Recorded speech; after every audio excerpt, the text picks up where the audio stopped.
Hi everyone, I'm Jake.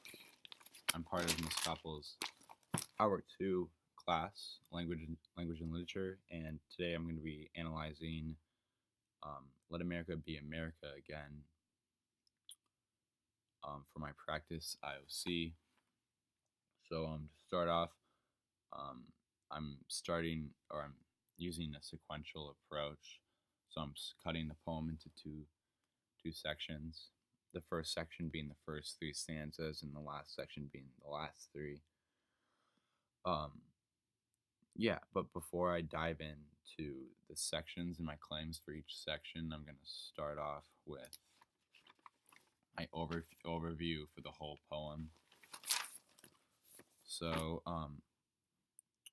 the speaker of the poem is any oppressed individual or an oppressed individual, and I'm not specifying any a certain individual because in section 2, which I'm going to go into later, but the author talks about how he's several different races and different people. I'm poor. I am a Negro. I'm a red man, Indian. Um, I'm a farmer. I'm the poorest worker. So he's listing all these things that he is. So that's who the speaker is. Any oppressed individual. And then the intended audience is made. The intended audience is an upper class or middle class group, or the middle class or upper class of America. And I know this because oppressors already know that they're oppressed.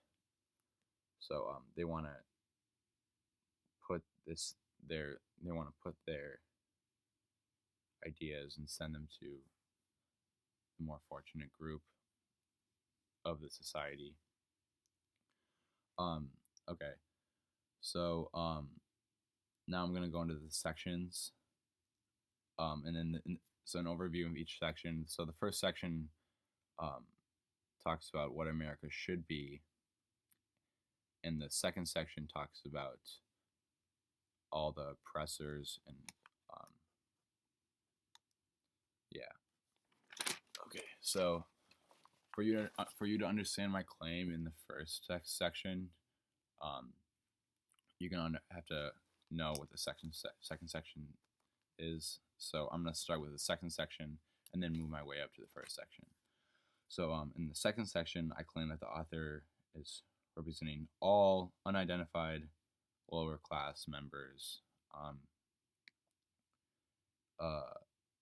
And I use the word unidentified because in the first part of section 2, the author says, "Say, who are you that mumbles in the dark, and who are you that draws your vial across the stars?" And a vial is something to conceal yourself with, and that's what kind of drew me into this idea that this upper class member is unaware of these lower class members because they're not with them. So this upper class member is asking who these people are, and then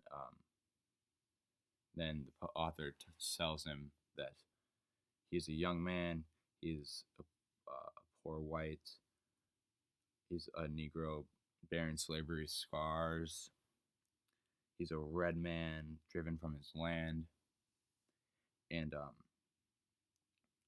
yeah.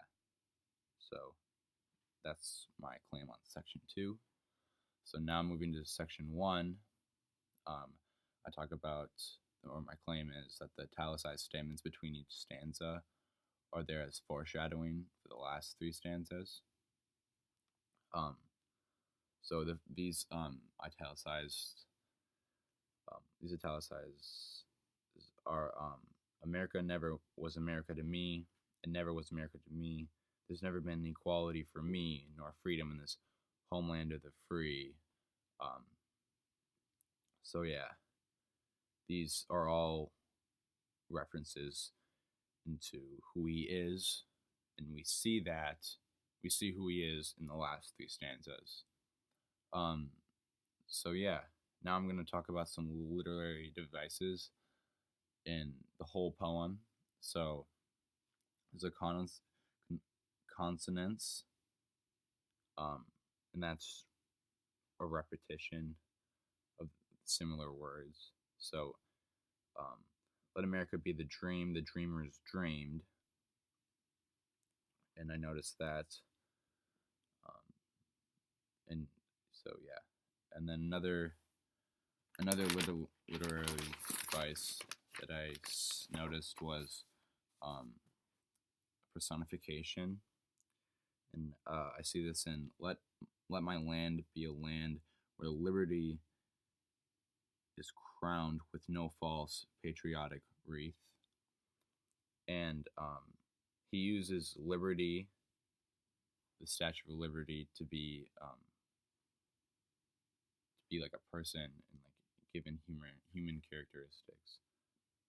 Um, and at the time, like he's saying in section two, like he's an immigrant clutching the hope, like clutching hope that he seeks.